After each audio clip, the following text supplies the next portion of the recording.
Over the past 2 decades, lots of classic Nintendo characters were considered for Smash Bros. Roster of fighters. Sadly, many of our favorites, along with some obscure faces, didn't make the cut. These are just a few fighters who are throwing down with Mario & Co. in an alternate dimension. Krystal wasn't supposed to join the Star Fox team. Originally, she was the star of Dinosaur Planet, a Diddy Kong racing and adventure game mashup that Rare Limited was making for the Nintendo 64. But then Shigeru Miyamoto noted that Dinosaur Planet's co-lead looked a lot like Star Fox's ace pilot Fox McCloud, and that should work better as part of the Star Fox universe. The game was renamed Star Fox Adventures. The development moved from the N64 to the Nintendo GameCube. Krystal got vamped up, and the Blue Vixen has been part of the squad ever since.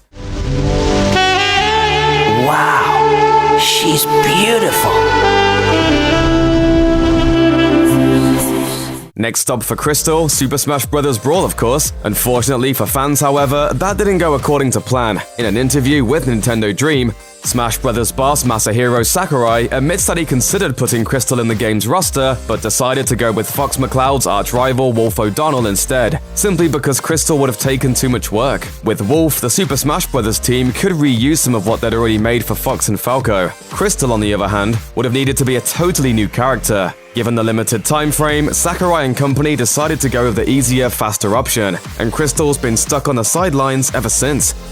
Geno, a spiritual warrior trapped in a wooden doll, was a fan favorite from the moment he debuted in Super Mario RPG Legend of the Seven Stars back in the 90s. He's remained one ever since, despite not having a significant presence in any other game. It's not just Mario fans who love Geno either. Sakurai does too. In fact, Sakurai, who really digged Geno's gun hand, wanted to make the little fella a playable character all the way back in 2008, when Super Smash Bros. Brawl brought Nintendo's premier fighting franchise to the Wii. Unfortunately, that wasn't enough to get Geno on the roster. Sakurai won't say what happened, simply noting that, quote, "In the end, it didn't become a reality." Sakurai threw long-suffering Geno fans a bone in Super Smash Bros. For Nintendo 3DS and Wii U, which features a Geno costume for the game's Mii fighters. Is that as good as having Geno himself join the game? Of course not, but it's better than nothing, right? Right?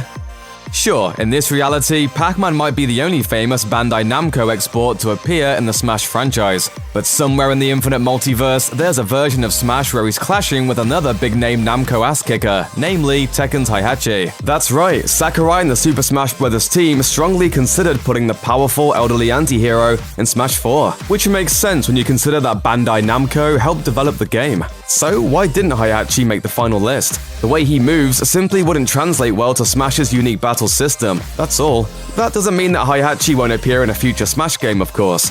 Although if he does, don't expect to see him in his ultra-revealing Fondoshe. Super Smash Bros. Already got in trouble with CERO, Japan's rating boards once, with undies being at the heart of the controversy. Sakurai likely isn't eager to do so again.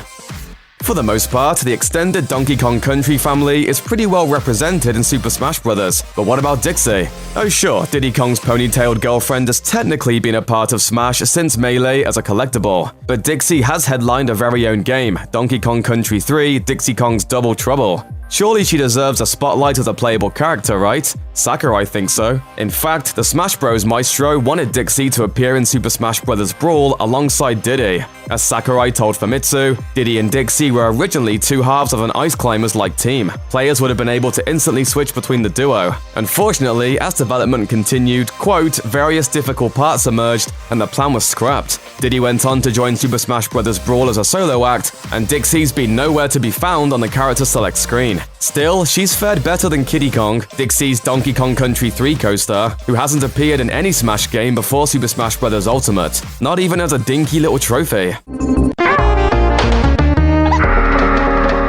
Super Smash Bros. Veterans know that the Pokémon trainer is basically a 3-mon tag team. During a match, the trainer can switch between Squirtle, Ivysaur, and Charizard, each of whom have their own movesets, strengths, and weaknesses. Savvy Pokémon fans will recognize that that's not a random lineup either. Those are the 3 original starting Pokémon from Pokémon Red and Blue, albeit in a couple of evolved forms. That wasn't the original lineup though, at least not exactly. Instead of Squirtle, the Pokémon trainer almost used a Blastoise instead. Like Squirtle, Blastoise sports a thick turtle-like shell. Unlike Squirtle, Blastoise also has high-powered water guns attached to his back, which its official Pokémon Omega Ruby and Alpha Sapphire profile claims can hit empty cans with pinpoint accuracy from 160 feet away. Ultimately, Sakurai went with Squirtle instead. As Sakurai told Famitsu, variety, specifically in size and evolutionary stage, was a deciding factor. By including Squirtle, which is Blastoise's first form, the Pokemon Trainer stable represents all 3 starters and all 3 evolutionary stages. As far as fan service goes, that's better than a pair of squirt guns. And at the end of the day, fan service is what Smash Bros. Is really all about. Check out one of our newest videos right here. Plus, even more SVG videos about your favorite video games are coming soon. Subscribe to our YouTube channel and hit the bell so you don't miss a single one.